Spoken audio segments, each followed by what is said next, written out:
வணக்கங்க. ஸ்ரீ கிருஷ்ணா ஜோதி நிலையத்திலிருந்து ஈரோடு ஜோதிடர் முனியாண்டி. நம்ம தினம் ஒரு ஜாதகம் பிறக்க போற குழந்தைகளுக்காக போட்டுட்டு இருக்குங்க. நாளைக்கு அதாவது 23/1/2026 பிறக்கக்கூடிய குழந்தையின் ஜாதக பலன்களை என்னன்னு பார்த்துடலாம். குழந்தை பிறக்கிறது வெள்ளிக்கிழமை அன்னைக்குங்க. விசுவாவசு வருடம் தை மாசம் 9ஆம் தேதி குழந்தை பிறக்கக்கூடிய அமைப்பு. ஓடிக்கிட்டு இருக்க நட்சத்திரம் மதியம் 2:30 வரைக்கும் பூரட்டாதி நட்சத்திரமும், அதுக்கப்புறம் பார்த்தீங்கன்னா உத்தரட்டாதி நட்சத்திரமும் வரக்கூடிய அமைப்பு. மீன ராசியில அமையக்கூடியது, சந்திராஷ்டமம் அமையக்கூடியது துலாம் ராசி சந்திராஷ்டமம் அமையும். நட்சத்திர நாம எழுத்துக்கள்னு எடுத்துக்கும் போது பூரட்டாதி நட்சத்திரம் மதியம் 2:30 வரைக்கும் நடக்கிறதுனால சே ஷு தா தி இந்த பெயர் நாமம்லாம் தாராளமா குழந்தைகளுக்கு வைக்கலாம். 2:30க்குள்ள பிறக்கிற குழந்தைக்கு. அதுக்கப்புறம் வரும்போது பாத்தீங்கன்னா உத்தரட்டாதி நட்சத்திரம் வருங்க. அதுக்கு து ஞ ச ஸ்ரீ இந்த பெயர் நாமம்லாம் தாராளமா குழந்தைகளுக்கு நீங்க வைக்கலாம். சரிங்களா? திதின்னு பார்த்தோம்னா பஞ்சமி திதியும், யோகம் பார்த்தீங்கன்னா சிவயோகத்தையும், கரணம் பார்த்தீங்கன்னா பாலவ கரணத்தையும், உச்ச கிரகம் செவ்வாய், நீச்ச கிரகம், ஆட்சி கிரகம் எதுவும் இல்லை. பஞ்சபட்சின்னு எடுக்கும்போது மயில் தான் பஞ்சபட்சியா ஓடிட்டு இருக்கு. குபேர புள்ளின்னு பார்த்தோம்னா அஸ்த நட்சத்திரம் 1ஆம் பாதம் கன்னி ராசிலையும், அதிர்ஷ்ட புள்ளின்னு பார்த்தோம்னா கேட்ட நட்சத்திரம் 2ஆம் பாதம் விருச்சிக ராசிலையும், துரதிர்ஷ்ட புள்ளின்னு பார்த்தோம்னா அனுச நட்சத்திரம் 4ஆம் பாதம் அதுவும் விருச்சிக ராசிலேயே அமையக்கூடிய அமைப்பு நல்லா இருக்கு. பூரட்டாதி நட்சத்திரத்துக்கு எடுத்த உடனே தசை பார்த்தீங்கன்னா குரு தசை தான் நடக்குங்க. குரு 16 வருஷம் தசாபுத்தி காலம். பிறப்பு நேரத்தை பொறுத்தளவு கொஞ்சம் குறையுங்க. அதுக்கப்புறம் வர்றது சனி தசைங்க. சனி பார்த்தீங்க அப்படின்னு சொன்னோம்னா கிட்டத்தட்ட ஒரு 19 வருஷம் சனி தசை நடக்குங்க. அது முடிச்சுட்டு புதன் தசை ஒரு 17 வருஷம். இந்த தசாபுத்தி காலம்லாம் நல்லா அமைஞ்சிட்டாவே போதும். குழந்தைகளோட வாழ்க்கையும் சரி, அம்மா அப்பாவோட வளர்ச்சியும் சரி நல்ல விதமா இருக்கும் அப்படிங்கிறத சொல்லிக்கலாம். சரி, இந்த தசாபுத்திகளுக்கெல்லாம் பாதகமான லக்னம்லாம் என்னென்ன லக்னம் அப்படிங்கிறது நமக்கு வேணும்.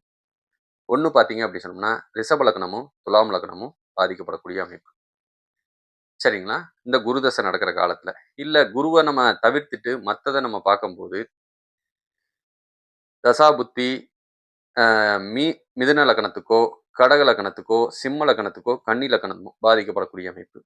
அடுத்தது விருச்சக லக்னமும் பாதிக்கப்படும், மேச லக்னமும் பாதிக்கப்படும். கிட்டத்தட்ட நம்ம இப்போதைக்கு இந்த குரு தசையை தவிர்த்து நம்ம பார்க்கும்போது 6 லக்னங்கள் பாதிக்கப்படுறாங்க குழந்தைகள்.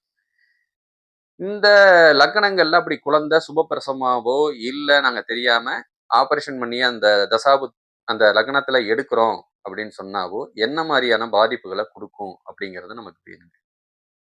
பார்க்கும்போது பார்த்தீங்கன்னா அம்மா அப்பாவுக்கு இடையில இது சண்டைகளையோ பிரச்சனைகளையோ பிரிவுகளையோ, சுபமா போனா பிரிவும், அசுபமா போனா யாரோ ஒருத்தங்களுக்கு மரணத்தை கொடுக்கக்கூடிய யோகத்தையோ அமையக்கூடிய அமைப்பு இந்த லக்னங்கள் 6 லக்னங்கள் ஏற்படுத்துவாங்க.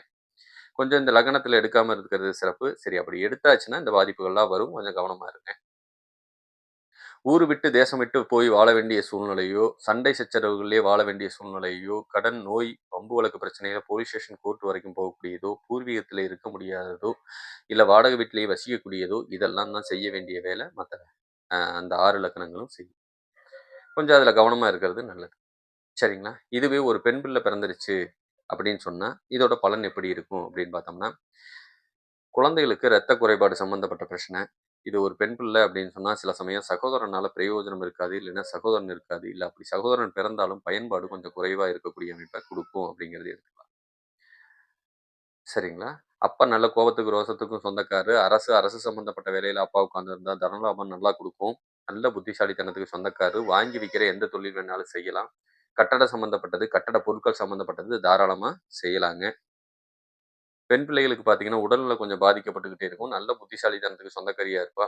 பின்னாடி ஃபோன்னால கொஞ்சம் சங்கடம் வந்து சேரும் குடும்பத்துக்கு அப்படிங்கிறதையும் புரிஞ்சுக்கணும். பிரம்மகத்தி தோஷம் இருக்கிறதுனால எவ்வளவு சம்பாரிச்சாலும் 10 பைசா கூட மிச்சம் பண்ணி வைக்க முடியாத சூழ்நிலையும் குடுக்கும். கொஞ்சம் கவனமா சேமிப்புல வைக்கிறது கொஞ்சம் சிறப்பு.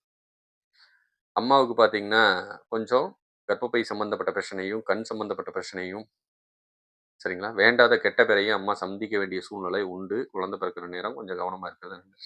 டஸ்ட் அலர்ஜி, வீசிங் சம்பந்தப்பட்ட பிரச்சனையும், குழந்தைக்கு கண்ணுல இடது கண் பாதிக்கப்படக்கூடிய அமைப்பும் நல்லாவே வந்து சேருங்க. கொஞ்சம் கவனமா இருக்கிறது நல்லது.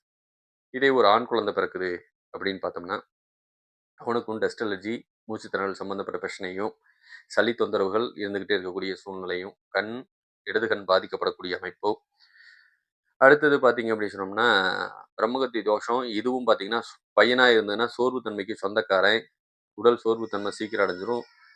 சோம்பேறித்தனத்துக்கு சொந்தக்காரனா இருக்க வேண்டிய சூழ்நிலை. நாளைக்கு கம்ப்யூட்டர் சம்மந்தப்பட்டத படிச்சாங்கன்னா, நல்ல லாபத்த குடுக்கும். ஆணுறுப்பு சம்மந்தப்பட்ட பிரச்சனையும் வந்து சேரும். நாளைக்கு இவன் கல்யாணம் பண்ற காலத்துல மனைவி நல்லா படிச்ச புள்ளையா இருப்பாங்க. தந்தை நல்ல வியாபாரத்த குடுக்கக்கூடிய அமைப்பு. தந்தைக்கு கட்டட சம்மந்தப்பட்டதோ, கட்டட பொருட்கள் வாங்கி விக்கிறதோ, நிலபுலங்களுக்கு சொந்தக்காரனாவோ இருக்கக்கூடிய அமைப்பெல்லாம் அருமையா இருக்குங்க.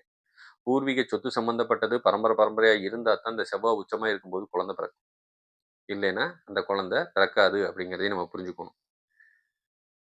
சரிங்களா? இது தந்தை வழி சொத்துக்கள் பெண்ணும் பிறவும் பயன்படக்கூடிய அமைப்பு. பின்னாடி பையனுக்கு விபத்துகள் ஏற்படுத்தக்கூடிய அமைப்பு. இது நல்லாவே ஓடிட்டு இருக்கு. கொஞ்சம் கவனமா இருக்கிறது சிறப்புங்க.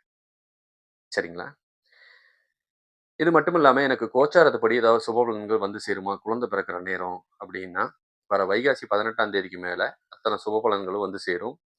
விபத்தும் வந்து சேரும். கொஞ்சம் கவனமா இருக்கிறது நல்லது.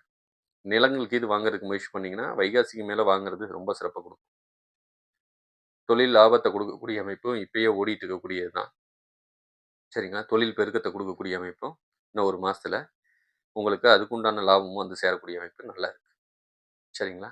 இந்த ஜாதக ரீதியா உங்களுக்கு வேறு தகவல் வேணும் அப்படின்னா, கீழ இருக்க நம்பருக்கு தாராளமா கான்டாக்ட் பண்ணுங்க. உங்களுக்கு தேவையான தகவல் கிடைக்கும் அப்படிங்கிறத சொல்லிக்கிறேன். நன்றி, வணக்கம்.